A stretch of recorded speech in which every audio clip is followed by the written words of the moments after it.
Good evening friends, GK learner में आप सभी का स्वागत है। जैसा कि हम लोग अपना हर एक वीडियो एक मोटिवेशनल कोट के साथ स्टार्ट करते हैं। आज का हमारा मोटिवेशनल कोट है, खोकर पाने का मज़ा ही कुछ और है, रोकर मुस्कुराने का मज़ा ही कुछ और है, हार तो ज़िंदगी का हिस्सा है मेरे दोस्त, हारने के बाद जीतने का मज़ा ही कुछ और है। आई रिपीट, खोकर पाने का मज़ा ही कुछ और है, रोकर मुस्कुराने का मज़ा ही कुछ और है, हार तो ज़िंदगी का हिस्सा है मेरे दोस्त, हारने के बाद जीतने का मज़ा ही कुछ और है। ठीक है, इसी मोटिवेशनल कोट के साथ हमारा पहला क्वेश्चन है, mass of hydrogen atom is how many time the mass of an electron. एक हाइड्रोजन परमाणु की द्रव्यमान एक इलेक्ट्रॉन के द्रव्यमान का कितना गुना होता है। ठीक है, एक हाइड्रोजन परमाणु का द्रव्यमान एक इलेक्ट्रॉन के द्रव्यमान का कितना गुना होता है। Option A 1000, option B 8000, option C 1837 और ऑप्शन डी 5000। ठीक है, तो हमारा ऑप्शन सी सही होगा, 1837 टाइम्स होता है। ठीक है, मास ऑफ हाइड्रोजन कितना होता है, मास ऑफ इलेक्ट्रॉन के 1837 गुना ज़्यादा होता है। जैसे मास ऑफ इलेक्ट्रॉन कितना है 9.1 इंटू 10⁻31 kg, तो मास ऑफ हाइड्रोजन कितना होगा 9.1 इंटू 10⁻31 इंटू 18 इंटू 37 kg, ये होगा मास ऑफ हाइड्रोजन हो जाएगा आपका।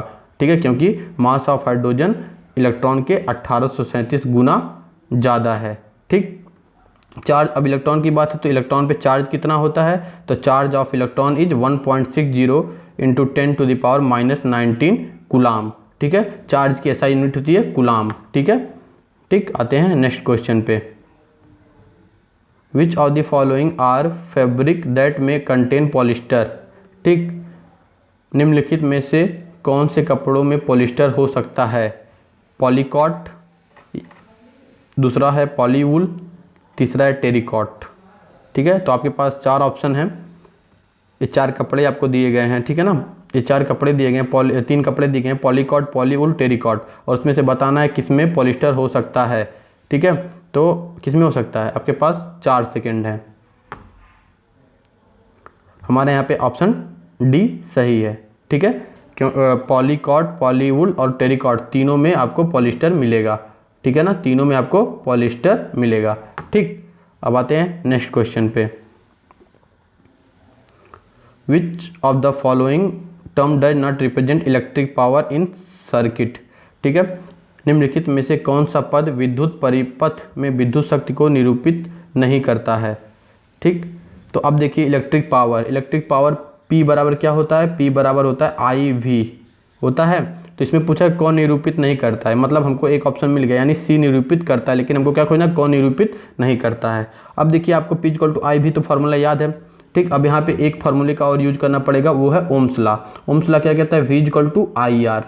ठीक, अब देखिए V = IR, यहाँ पे वैल्यू V की पुट करेंगे तो आपको क्या मिलेगा, I × IR मिलेगा, यानी I² R हो जाएगा कि नहीं। ठीक, यानी P = I² RV होता है।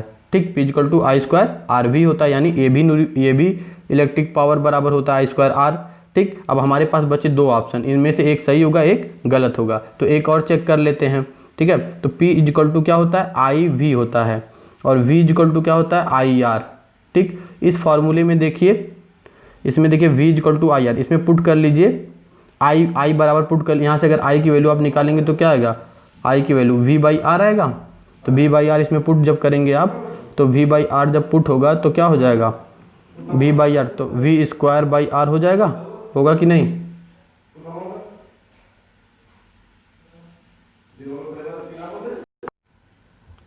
तो यहाँ पे देखिए P = IV, तो यहाँ पे V की वैल्यू पुट करेंगे तो क्या होगा, V²/R, यानी हमारा AB सही है, यानी A, C और D सही है। तो पूछ रहा है कौन रिप्रेजेंट नहीं करता है, तो I² R रिप्रेजेंट नहीं करता, यानी हमारा ऑप्शन B सही है।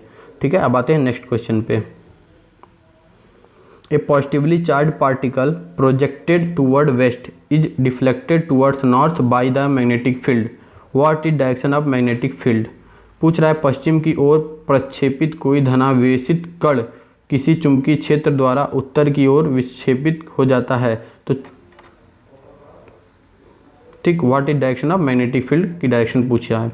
तो मैग्नेटिक फील्ड की डायरेक्शन क्या होगी, मैग्नेटिक फील्ड अपवर्ड डायरेक्शन में होगा। ठीक है ना, ऊपरी मुखी की डायरेक्शन में होगा। ठीक, अगर आपसे पूछा जाए मैग्नेटिक फील्ड की एसआई यूनिट क्या होती है तो आप क्या बताएंगे, मैग्नेटिक फील्ड की एसआई यूनिट होती है टेस्ला। क्या होती है? SI unit of magnetic field is Tesla. ठीक, आते हैं नेक्स्ट क्वेश्चन पे। Which of the following is not positively charge? निम्नलिखित में से कौन धनावेशित नहीं है? ठीक है, यानी कौन निगेटिवली चार्ज होता है? ठीक, आपके पास 4 सेकेंड है। ए ऑप्शन है हमारा, ए अल्फा पार्टिकल, बी प्रोटॉन, सी हीलियम न्यूक्लियस, डी इलेक्ट्रॉन। आप लोगों को अच्छे से पता होगा इलेक्ट्रॉन है निगेटिव चार्ज, प्रोटॉन के पास पॉजिटिव होता है, अल्फा पार्टिकल भी पॉजिटिव होता है, हीलियम न्यूक्लियस भी। ठीक, तो अगर आपसे पूछा कि निगेटिवली चार्ज बताइए तो आप क्या बताएंगे? इलेक्ट्रॉन है निगेटिव चार्ज। इस इलेक्ट्रॉन की खोज किसने की थी? जे थॉमसन जी ने, ठीक है ना। और प्रोटॉन की रदरफोर्ड जी ने। ठीक, आते हैं नेक्स्ट क्वेश्चन पे। Which is water soluble vitamin?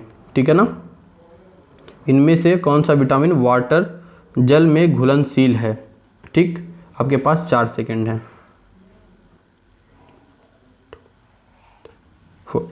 ठीक, अब देखिए जल में कौन कौन से विटामिन घुलनशील होते हैं? विटामिन बी और सी, ये सब वाटर सोल्यूबल होते हैं। ठीक, तो इसमें कौन सा ऑप्शन है आपके पास? विटामिन सी क्या होगा आपका? वाटर सोल्यूबल होगा। ठीक है, अगर यहाँ से क्वेश्चन पूछा जाए फैट सोल्यूबल कौन कौन से विटामिन होते हैं? देखिए विटामिन एक होता है वाटर सोल्यूबल, एक होता है वाटर सोल्यूबल और एक होता है फैट सोल्यूबल। ठीक, वाटर सोल्यूबल होते हैं बी और सी, और जो बचा वो सब फैट सोल्यूबल। जैसे ए बचा, ए के बाद डी बचा, फिर विटामिन ई, विटामिन के, ये सब क्या है? फैट सोल्यूबल है। ठीक है ना। आते हैं नेक्स्ट क्वेश्चन। देखिए लिखा भी है नोट्स में, vitamin B and C are water soluble while vitamin A D E K are fat soluble. ठीक, आते हैं नेक्स्ट क्वेश्चन पे। How many number of chamber are in there in human heart? ठीक है, मानव हृदय में कक्षों की संख्या कितनी होती है? ठीक, यानी मनुष्य में कितने चैम्बर का हार्ट पाया जाता है? तो आपके पास है 4 सेकेंड, बताइए। मनुष्य में 4 चैम्बर का हार्ट पाया जाता है। ठीक, 3 चैम्बर हार्ट मेढक में पाया जाता है, फ्रॉग में, और 2 चैम्बर हार्ट पाया जाता है फिश में, मछलियों में। ठीक, आते हैं नेक्स्ट क्वेश्चन पे। The heart of frog is 3 chamber, the heart of fish is 2 chamber. ठीक, आते हैं नेक्स्ट क्वेश्चन में।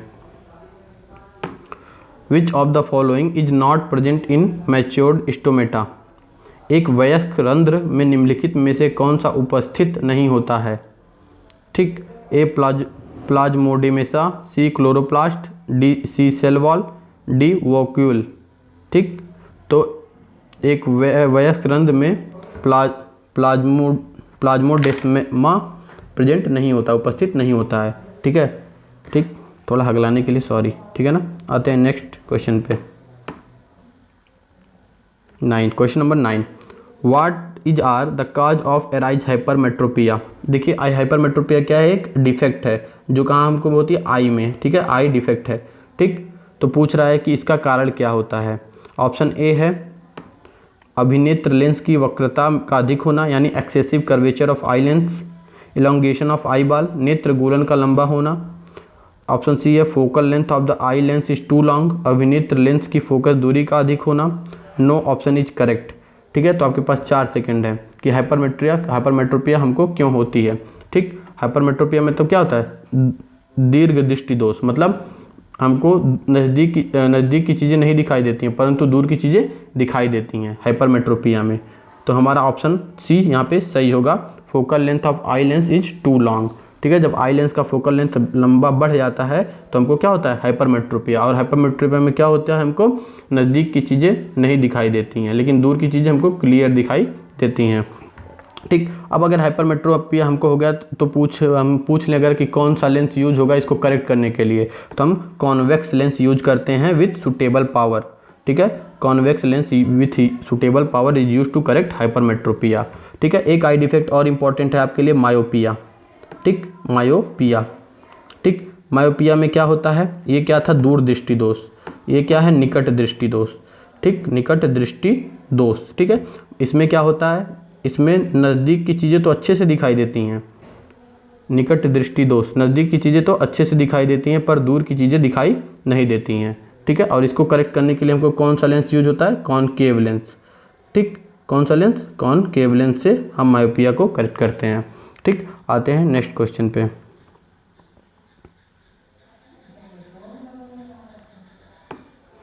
Who was the first women to adopt Buddhism? बौद्ध धर्म ग्रहण करने वाली पहली महिला कौन थी? ठीक, देखिए जब बौद्ध धर्म बना तो उसमें महिलाओं का प्रवेश नहीं था। ठीक, लेकिन गौतम बुद्ध के प्रिय शिष्य आनंद के कहने पे, ठीक, गौतम बुद्ध के प्रिय शिष्य कौन थे? आनंद के कहने पे गौतम बुद्ध ने महिलाओं को एंट्री दी। तो पहली महिला विदुषी कौन थी? तो कौन थी? आपके पास 4 सेकेंड है। उनकी सौतेली माँ महाप्रजापति गौतमी जी थी। ठीक, ऑप्शन डी हमारा सही होगा। ठीक, यशोधरा उनकी पत्नी का नाम था। ठीक, which gas is major contributor to green house effect? ठीक है, कौन से गैस हरित गृह प्रभाव में सबसे अधिक योगदान करती हैं? ठीक है, ए CO2, बी CFC, सी SO2, डी NO2।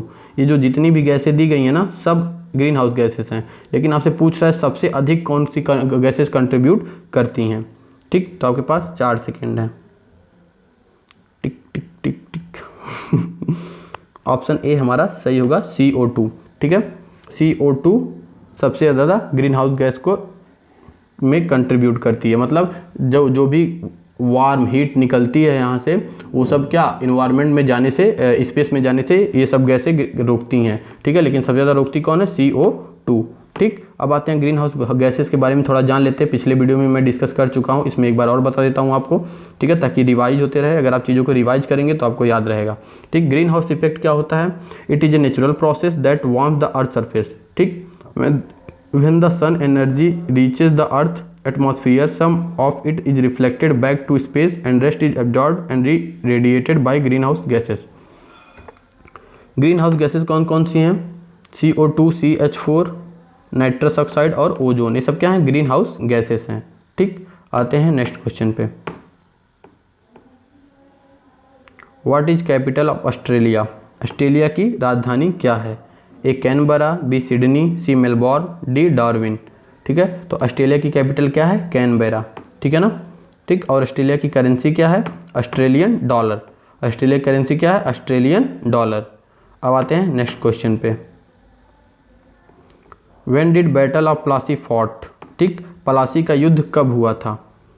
ए 1764, बी 1757, सी 1760 और डी 1761।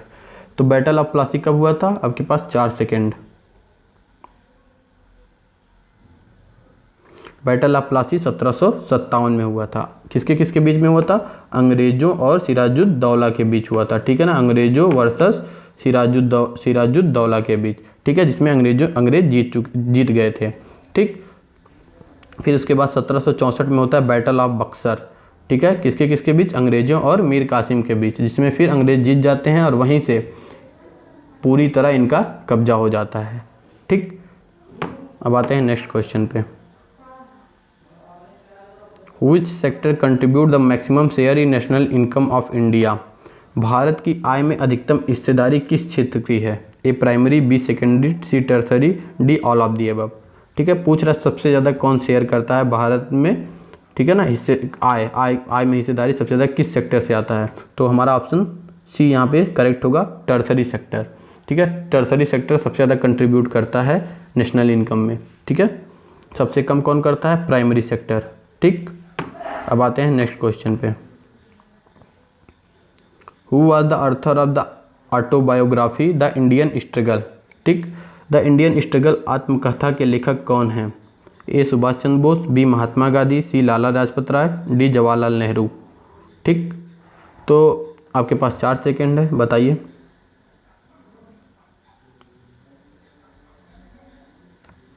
तो हमारा ऑप्शन ए यहाँ पे सही हो जाएगा, the Indian struggle written by Subhash Chandra Bose. ठीक है ना। ठीक, महात्मा गांधी के पास एक महात्मा गांधी जी की ऑटोबायोग्राफी है the my experiment with truth. ठीक, और जवाहरलाल नेहरू जी की बुक है डिस्कवरी ऑफ इंडिया। ठीक है, ये सब इंपॉर्टेंट बुक है, डिस्कवरी ऑफ इंडिया, ये पंडित जवाहरलाल नेहरू जी ने लिखा है। और the Indian struggle is written by Subhash Chandra Bose. Subhash Chandra Bose ji के बारे में थोड़ा जान लेते हैं हम। सुभाष चंद्र बोस जी का जन्म 23 जनवरी 1897 में कटक में हुआ था। ठीक, बंगाल प्रोविंस में पड़ता है। ठीक है, ये 2 बार कांग्रेस के प्रेसिडेंट रहे, 1938 और 1939 में। 1938 हरिपुरा सेशन और 1939 में त्रिपुरा सेशन में, ठीक है ना। ठीक, अब देखिए 1939 में इन्होंने इस्तीफा दे दिया। क्यों इस्तीफा दिया? क्योंकि गांधी जी के एक कैंडिडेट थे पट्टाभी सीतारामैया जी, ठीक, वो इनसे चुनाव हार गए थे, सुभाष चंद्र बोस जी से चुनाव हार गए थे, तो गांधी जी नाराज हो गए थे। तो गांधी जी जब नाराज हो गए तो सुभाष चंद्र बोस जी ने रिजाइन दे दिया, ठीक है ना, त्रिपुरा अधिवेशन में रिजाइन दे दिया। ठीक, और इनके रिजाइन देने के बाद सवाल पूछता है कि सुभाष चंद्र बोस जी के रिजाइन देने के बाद इंडियन नेशनल कांग्रेस के अध्यक्ष कौन बने? तो इनके रिजाइन देने के बाद कांग्रेस के अध्यक्ष बने डॉक्टर राजेंद्र प्रसाद जी। ठीक, ये क्वेश्चन बहुत इंपॉर्टेंट है, ठीक है ना, कि सुभाष चंद्र बोस के रिजाइन देने के बाद कांग्रेस का अध्यक्ष कौन बना? तो डॉक्टर राजेंद्र प्रसाद जी कांग्रेस के अध्यक्ष बने। ठीक है, अब आते हैं नेक्स्ट क्वेश्चन पे।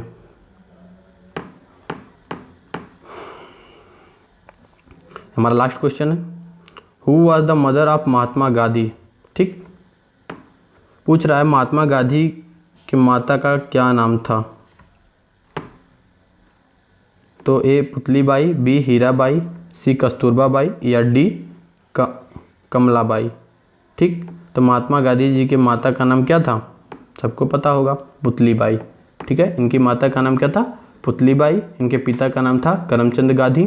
ठीक, इनकी पत्नी का क्या नाम था? कस्तूरबा बाई। ठीक, क्वेश्चन खत्म। थैंक्स। प्लीज़ अगर आपको वीडियो अच्छी लगी हो तो लाइक करिए, शेयर करिए और चैनल को सब्सक्राइब करिए। ठीक है, आपका अपना चैनल जीके लर्नर। ठीक, जीके लर्नर। ठीक है, thanks for listening as always, God bless you all.